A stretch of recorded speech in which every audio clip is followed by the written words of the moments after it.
Welcome to the Berman Golf Podcast, where we're helping golfers over the age of 60 increase distance off the tee so that they can hit shorter irons into the green. Yeah, baby. You can visit us at bermangolf.com for more information and get ready. This is going to be a fun one.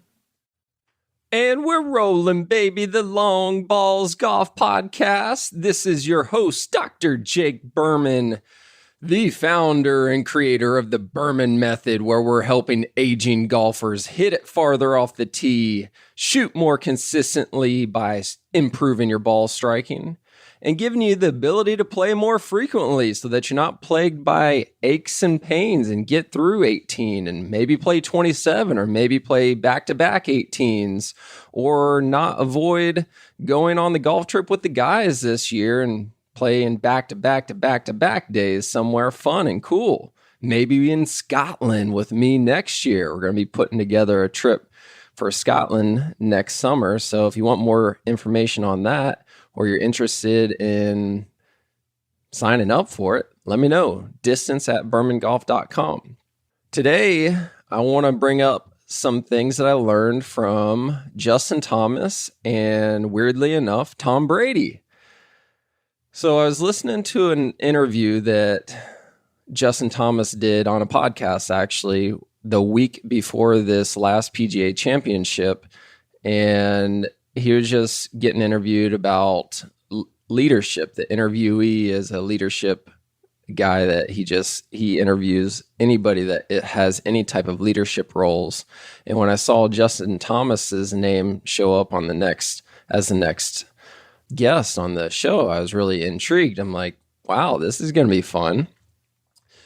So they're going through the podcast and Justin Thomas is telling a lot of things, a lot of behind the scenes things that happen and the reason why there's such a big swing between playing really good golf and playing not so really good golf, the highest highs and the lowest lows.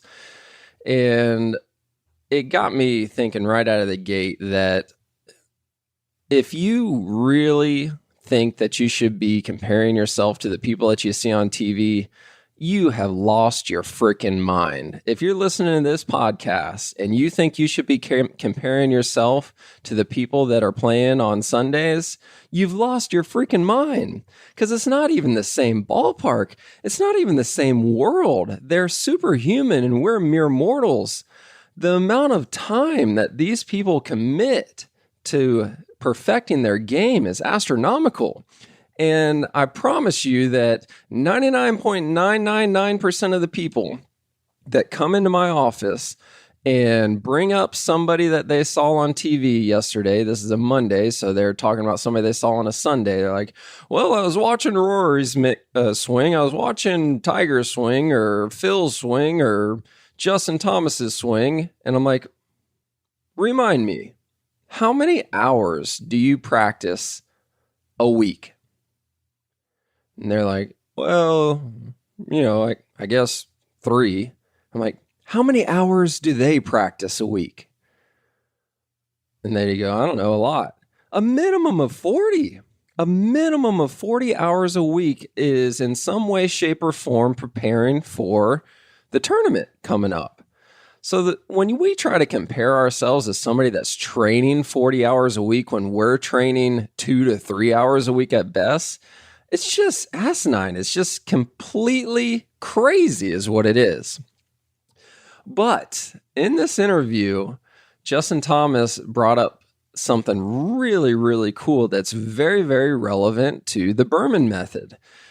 He goes, whenever he's in a down, whenever Justin Thomas is really struggling and he can't really find his way, one of the first people that he calls is Tom Brady. Over the years, him and Tom Brady had developed this relationship where he can call up Tom and just essentially get advice from him. And Tom will spend time on the phone with him. And at the end of the call, he'll say, okay, was that beneficial or not? And Justin will say it was or it wasn't. And if it wasn't, they'll keep talking until it was beneficial.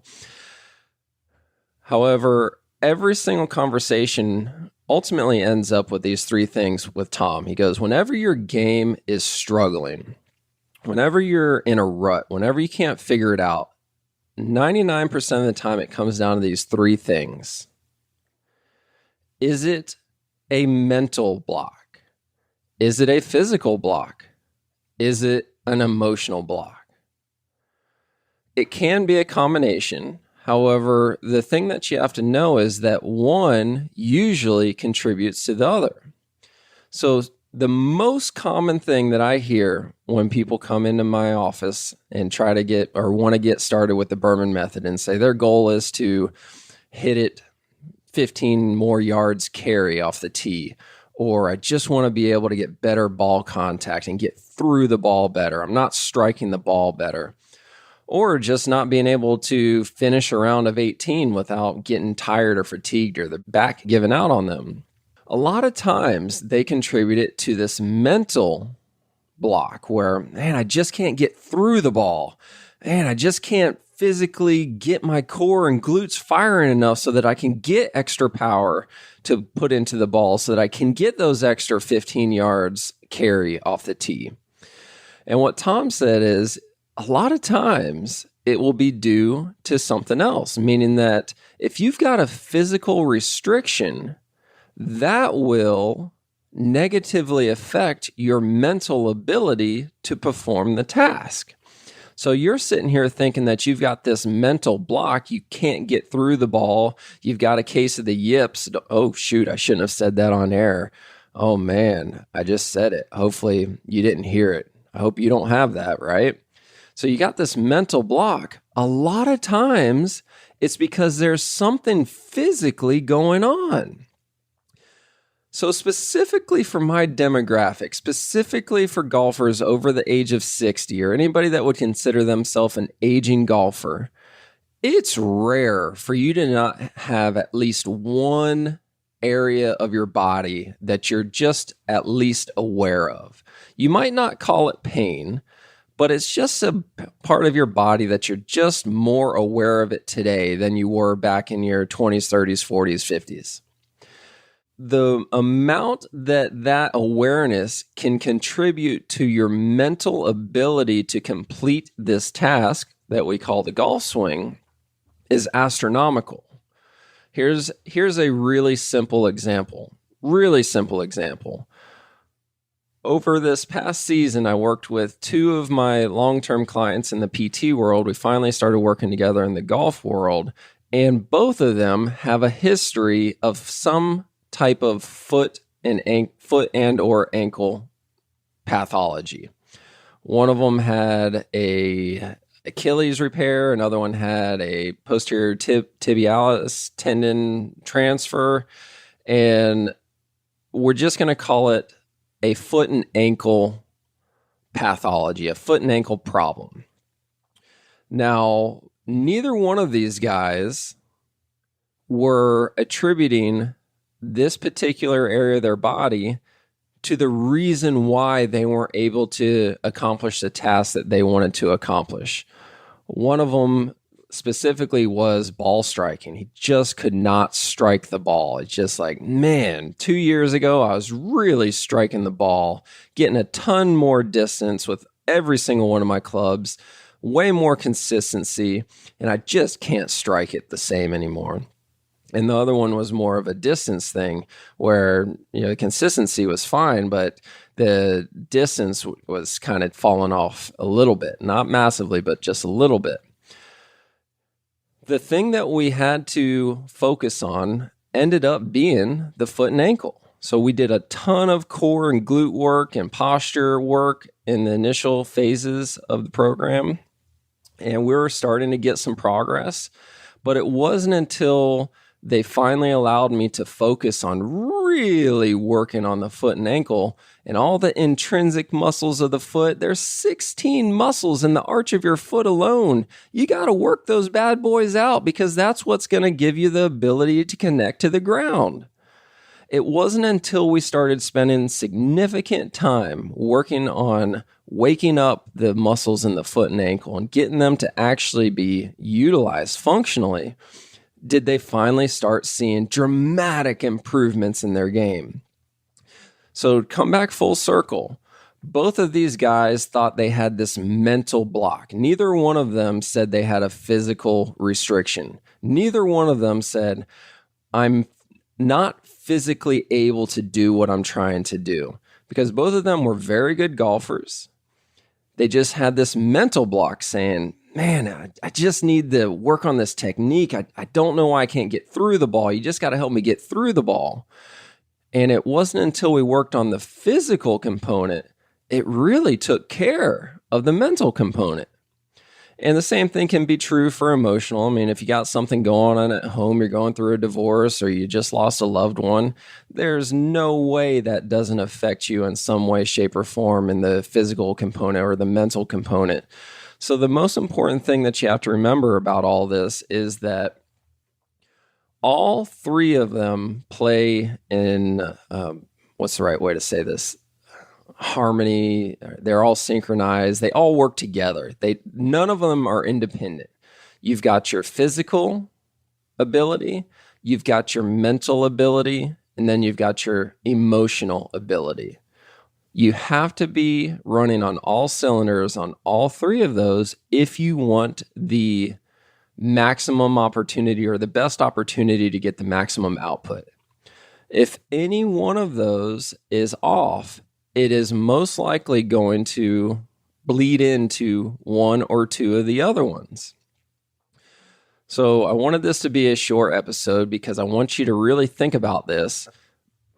What do you have going on physically that's limiting your ability mentally?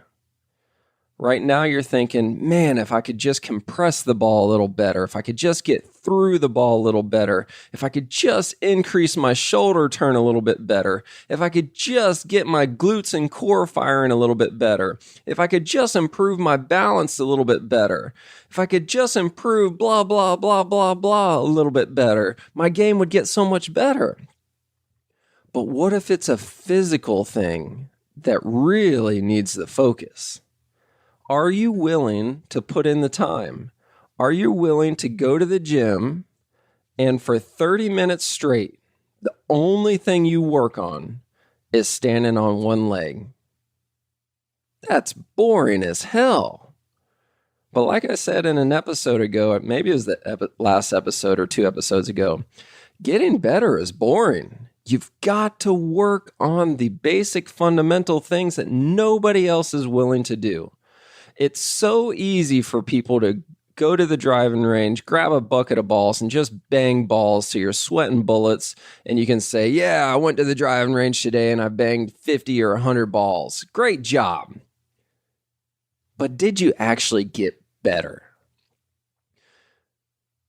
Or did you go to the gym and focus on standing on a Bosu ball or an Eric's pad barefoot, so not wearing shoes, and really working on getting the intrinsic muscles of your foot working so that you have the ability to have better balance and you have the ability to feel the ground so that you have the ability to load your right leg and fire your glutes and going through the backswing into the top of the backswing and transition into the downswing. That's boring as hell. It doesn't even include a golf club or a golf ball. But I promise you, if you want to get better, you focus on things like that, it will be almost impossible for you to not see the results 3, 6, 8, 12 months down the road. Almost impossible. I'm telling you, I've been doing this for a very long time. And one of the most consistent things that I've been hearing over the years is it wasn't until we started working on these physical things. Now I'm able to really put into action what my golf coach is trying to get me to do.